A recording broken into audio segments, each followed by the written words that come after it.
He said, remember this, two people can solve any problem, unless one's an asshole.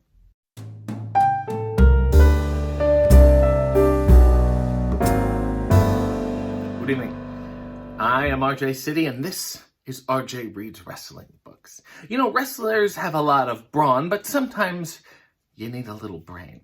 I am, of course, talking about Bobby the Brain, Wrestling's Bad Boy Tells All, by Bobby Heenan with Steve Anderson, and a foreword by Hulk Hogan. There he is there. I think he was grocery shopping or something. Looks like a candid shot. The passage I've selected tonight chronicles Bobby's journey in joining the WWF.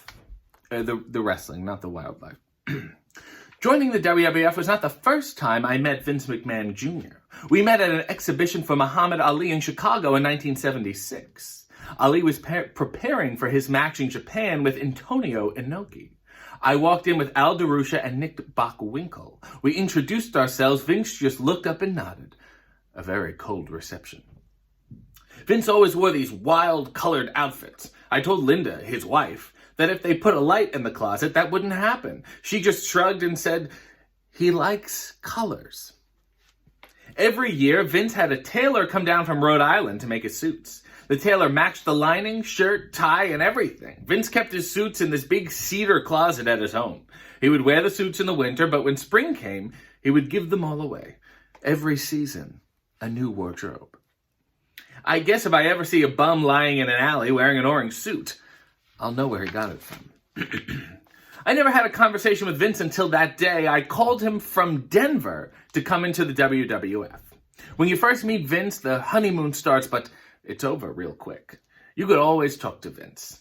He always had time to listen to me and gave me some good advice. He said, remember this, two people can solve any problem, unless one's an asshole.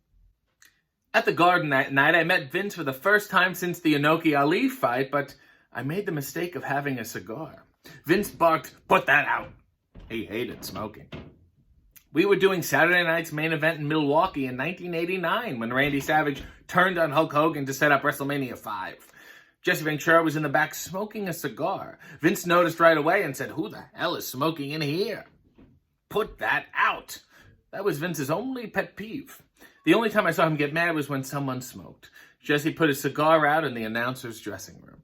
Later on, I saw the cigar in an ashtray. I picked it up, but wasn't really sure what I was going to do with it. Later, I was in Vince's dressing room talking to him. Vince had a tuxedo on, and I noticed his other clothes hanging on a rack. After Vince left, I took Jesse's cigar and put it in the breast pocket of Vince's suit coat under his hanky.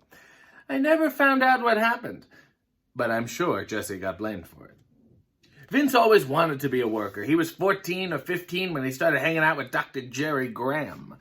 Jerry had a Cadillac, and we drive down Broadway in New York with the top down. There was Vince wearing a red ruffled shirt and bleached blonde hair. When his old man found out, he went nuts. My first appearance in the WWF was in Madison Square Garden in New York. I walked to the ring, got on the microphone, and I said I was looking for new talent. It was funny. I walked into the Garden that night, and everybody knew me.